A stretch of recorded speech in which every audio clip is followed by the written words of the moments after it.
122 migrant labourers کی موت ہو چکی ہے۔ 122، آپ بتائیے 122 جو ممبئی سے، گجرات سے، تلنگانہ سے، چنئی سے، بنگلورو سے نکل کر، دلی سے نکل کر اپنے اپنے گاؤں کو، دیس کو جانا چاہ رہے تھے۔ 122 لوگ مر گئے۔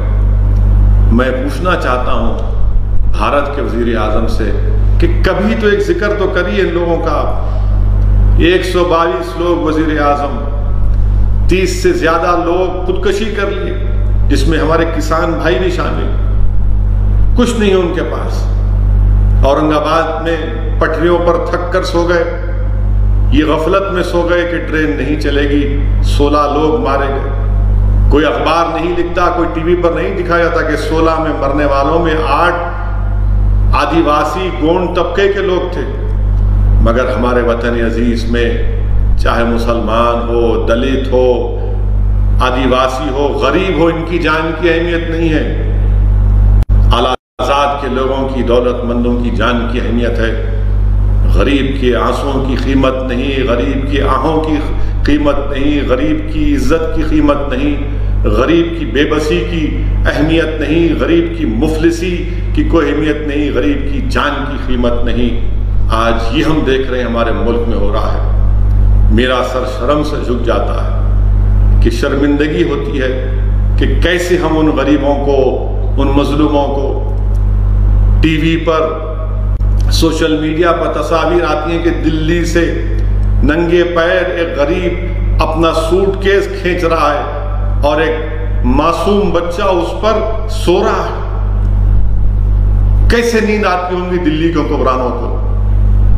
ایک سائیکل پر 5 آدمی کو بٹھا کر 800 کلومیٹر کا سفر طے کر رہے ہیں۔ کیسے اطمینان ملتا ہوگا دلی کے حکمرانوں کو؟ عجیب ہے معاملہ یہ۔ آپ بتائیے میرے عزیز دوستوں اور بزرگوں، مائیگرنٹ لیبرز 4 کروڑ بے روزگار ہو گئے، 122 مر گئے۔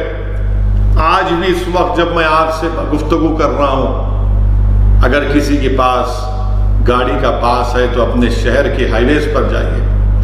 اگر آپ ممبئی میں رہنے والے ہیں، اگر آپ گجرات میں رہنے والے ہیں، اگر آپ مہاراشٹرا میں رہنے والے ہیں، اگر آپ حیدرآباد یا پھر آپ بنگلورو یا چنئی میں رہنے والے، جا کر دیکھو ان ہائی وے پہ ایسا نظر آ رہا ہے کہ لوگ پیدل چل رہے ہیں۔ صحیح کہا ایک برطانیہ کے ایک اسکالر نے، کپیل کومی ریڈی نے، کہ ان مائیگرنٹ لیبررز کا پیدل چلنا، اپنے بچوں کو گود میں اٹھا کر ہاتھوں میں، پیروں میں چھالے پڑ رہے ہیں، مر رہے ہیں، 122 مر چکے ہیں۔ ایسا لگ رہا ہے کہ دوبارہ ہم کو پارٹیشن کے نظارے یاد آتے ہیں۔ صحیح کہا کپیل کومی ریڈی نے اپنے آرٹیکل میں۔ میرے عزیز دوستوں اور بزرگوں، انسانیت اگر کسی کے دل میں ہے تو دکھائیے اپنی انسانیت کو، دکھائیے اپنی انسانیت کو۔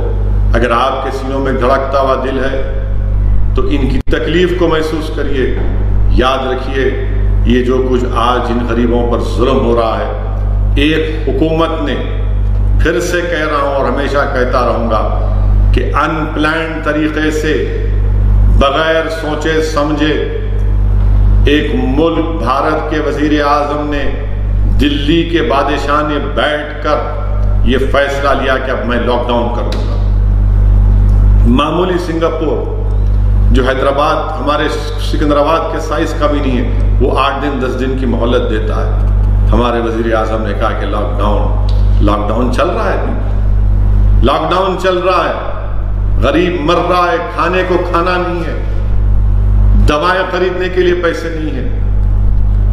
جو محلے جات میں، میرے کانسٹیٹنسی میں جو 2 کمرے کے اسپتال چلتے تھے، جو غریب جا کر 70 روپے 80 روپے دے کر علاج کرتا تھا، وہ نہیں کر سک رہے۔ بڑے بڑے اسپتال میں کہاں پر جائیں گے؟ کون جا کر بڑے بڑے اسپتال میں اگر ان کو کنسیشن بھی مل رہا ہے یا کم سے کم پیسوں میں علاج بھی ہو رہا ہے اسرا ہاسپٹل میں اور اویسی اسپتال میں، تو وہ بھی ان کے پاس اتنی سخت نہیں ہے، اسپتال بھی چلانا ہے۔